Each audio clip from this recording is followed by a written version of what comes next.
लखनऊ से अगली खबर का रुख कर लेते हैं, जहां सूत्रों के हवाले से बड़ी खबर सामने आ रही है। विधायक पद से इस्तीफा दे सकते हैं अखिलेश यादव, शिवपाल यादव बन सकते हैं विधानसभा में नेता प्रतिपक्ष। बड़ी खबर देखिए सामने आ रही है सूत्रों के हवाले से। अपने विधायक पद से इस्तीफा दे सकते हैं अखिलेश यादव, शिवपाल यादव बन सकते हैं विधानसभा में नेता प्रतिपक्ष। लखनऊ से सूत्रों के हवाले से ये बड़ी खबर आपको बता रहे हैं। अखिलेश यादव अपनी विधायक पद से इस्तीफा दे सकते हैं और उनके जगह शिवपाल यादव विधानसभा में नेता प्रतिपक्ष की भूमिका अदा कर सकते हैं। बड़ी खबर देखिए, नतीजे सामने आ गए हैं और एक के बाद एक फेरबदल भी यहां पर होता हुआ नजर आ रहा है। विधायक पद से इस्तीफा देने का फैसला अखिलेश यादव की ओर से लग रहा है किया जा रहा है, क्योंकि सूत्रों के हवाले से खबर जो सामने आ रही है उसमें पता चला है कि अखिलेश यादव अपने विधायकी से इस्तीफा दे सकते हैं और उनकी जगह विधानसभा में नेता प्रतिपक्ष की भूमिका जो है वो शिवपाल यादव अदा कर सकते हैं।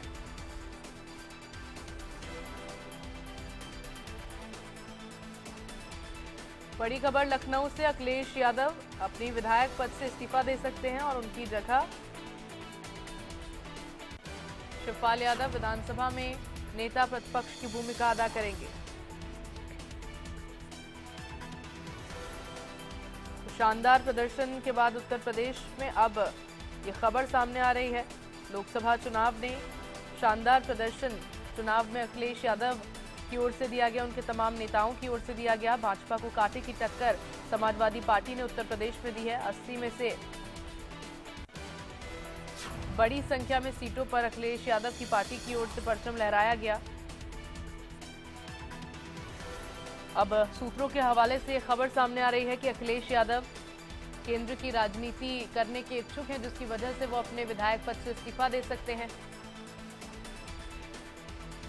और खबर पर ज्यादा जानकारी के लिए संवाददाता अभिषेक सिंह मेरे साथ लाइव जुड़ गए हैं, उनका रुख कर लेते हैं। अभिषेक, देखिए सूत्रों के हवाले से बड़ी खबर यहां पर सामने आ गई है कि अखिलेश यादव अपने विधायक पद से इस्तीफा दे सकते हैं। केंद्र की राजनीति को लेकर इच्छा उनकी जाग गई है और अब इस्तीफा देने के बाद शिवपाल यादव उनकी जो भूमिका विधानसभा में नेता प्रतिपक्ष की है वो अदा कर सकते हैं। बिल्कुल, समाजवादी पार्टी का करियर अब केंद्र की राजनीति की तरफ अग्रसर होता नजर आ सकता है। और सीधे तौर पर कहा जाए तो खुद स्वर्गीय मुलायम सिंह यादव जब कोशिश करते रहे कई सालों तक, तब भी 2004 में एक बार ऐसा मौका आया था जब नतीजे इसके करीब पहुंचे थे, लेकिन इतने चमत्कारिक नतीजों पर लोकसभा चुनाव में समाजवादी पार्टी नहीं पहुंच पाई थी। और शायद यही वो मौका था जिसका इंतजार समाजवादी पार्टी कर रही थी कि वो केंद्र की राजनीति में अपने कदम रखे।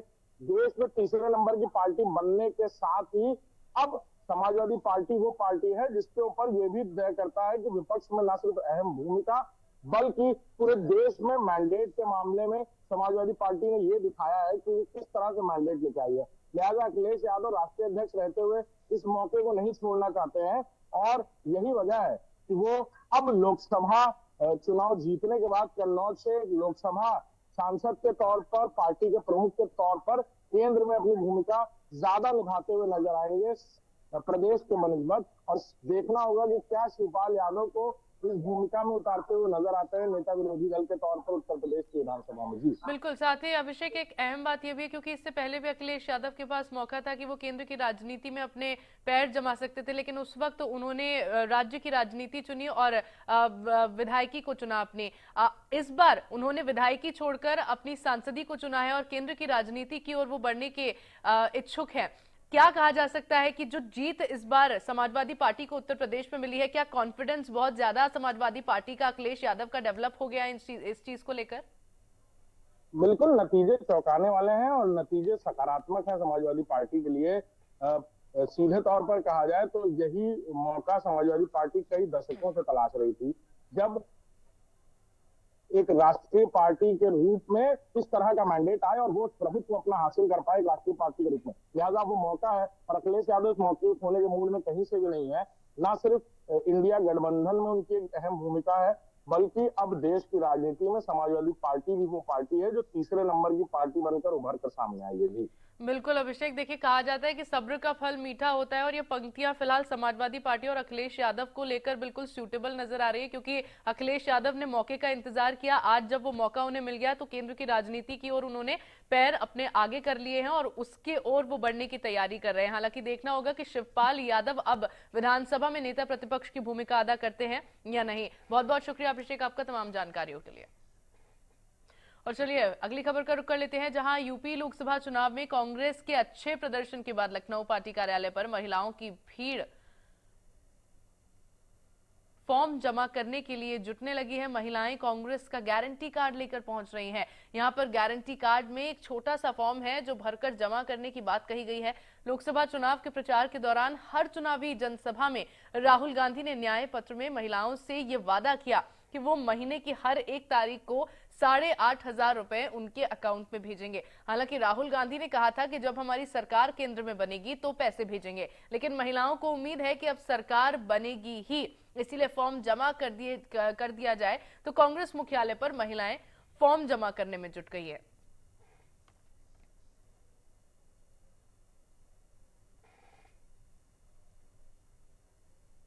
और इस मौके पर संवाददाता एहसन रिजवी ने कांग्रेस के मैनिफेस्टो में किए गए वादों को लेकर महिलाओं से खास बातचीत की है, वो सुनिए। लोकसभा चुनाव के नतीजों में इंडिया गठबंधन को भारी समर्थन प्राप्त हुआ है और उसी के चलते हमारे हाथ में आप देखिए कि कांग्रेस का गारंटी कार्ड है, जिसको लेकर आज लखनऊ की कई महिलाएं कांग्रेस मुख्यालय पहुंची थी। और ये जिस तरह से इनमें जिन जिन योजनाओं का जिक्र किया गया है, 1 लाख वेतन, 1 लाख हर साल हर गरीब परिवार की महिला को, तो ये कार्ड लेकर के आज कई महिला कांग्रेस मुख्यालय पहुंची थी। वो महिलाएं हमारे साथ हैं। मैम, ये कार्ड को लेकर आप कांग्रेस के पार्टी कार्यालय पहुंची, क्या रहा वहाँ पर? हाँ, वो जमा ही नहीं किया हमारा, और उनका सुबह आएंगे, कहेंगे अभी आएंगे, बाबू आएंगे जमा करेंगे। फिर उन्होंने कहा कि अब सुबह आना। ये कार्ड आप लोगों को कब दिए गए थे और क्या कहा गया था? ये कार्ड सुबह मिला है। हाँ, सुबह मिला है। इस कार्ड को देने से आपको क्या लाभ होगा?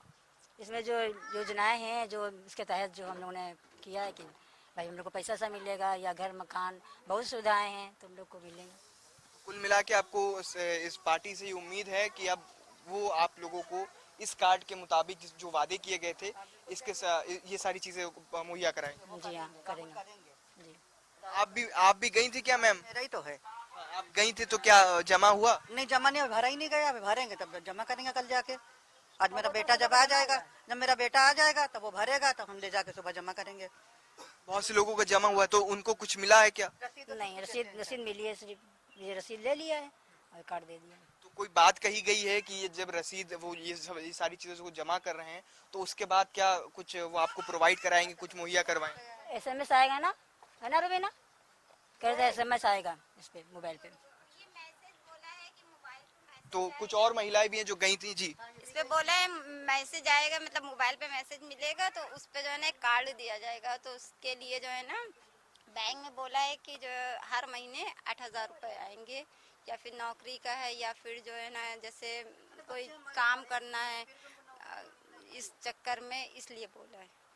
तो महीना 8,000 रुपए महिलाओं के खाते में आएगा, ये सारी चीजें कही गई? जी, पूरा 1 साल तक आएगा। पूरा 1 साल आएगा, हर महीने आएगा? हर महीने बोला है। तो कब तक कोई तिथि बताई गई है कि कब तक आपके अकाउंट में मैसेज आएगा और कब से पैसा आना शुरू होगा? ये नहीं बताया, बस ये बोला है कि 1-2 दिन में मैसेज आएगा, जब मतलब ये सरकार बनेगी। सरकार बनने के बाद ये सारी योजनाएं लागू होंगी। आप भी गई थी क्या मैम? हाँ, हम भी गए थे, तो हमको वहाँ फॉर्म नहीं मिले थे, लता ला के वहाँ दिन था कार्ड मिलने। फॉर्म मिलने के बाद क्या हुआ? हाँ, तो वहाँ यही हुआ था, बस फॉर्म दे दिन, कहीं भर के ला के जमा कर दो। अब हमने अभी भरवाई नहीं, भरवाएंगे तो जाएंगे जमा करने। अब क्या वहाँ क्या होगा क्या नहीं होगा। जिससे आपको फॉर्म दिलवाए हैं वो वहाँ पे क्या है? तो अब ये वहाँ कोई नहीं है। अब उन्होंने क्या आपसे आपको क्या बताया फॉर्म देने से? हाँ, हमसे कोई नहीं बताया, सिर्फ हमें फॉर्म मिला है, ये भरवा के ला के यहाँ जमा कर दो, बस ये जमा होने के बाद ही मैसेज आएगा उस पे मोबाइल पे। तो मैसेज होने के बाद मोबाइल पे आएगा, फिर हमको एक रसीद दी जाएगी कि जब ये सरकार बनेगी तो मिलेगा, नहीं बनेगी तो फिर कोई बात नहीं मिलेगा। जी, में क्या मिला हम लोग को? कुछ नहीं मिला है। क्या मिला है? बच्चों को नौकरी तक, पढ़े लिखे बच्चे BA करे बैठे घर में बैठे हैं, करे पकौड़े बेचो तो क्या पकौड़े बेचेंगे? न नौकरी मिल रही, न चौकरी मिल रही। 5 किलो राशन देते हैं भीख में, वो राशन में क्या होता है? 1200 का सिलेंडर राशन लेके फाकेंगे। जब 1200 का सिलेंडर लेंगे तो कहाँ क्या मिला हम लोग को? कुछ नहीं मिला है। मुसलमानों को तो कुछ नहीं मिला है, कुछ नहीं मिला, किसी को नहीं मिला है। इस सरकार से हम लोग खुश है ही नहीं। अल्लाह करे किसी को कुछ नहीं मिला। किसी को कुछ नहीं मिला।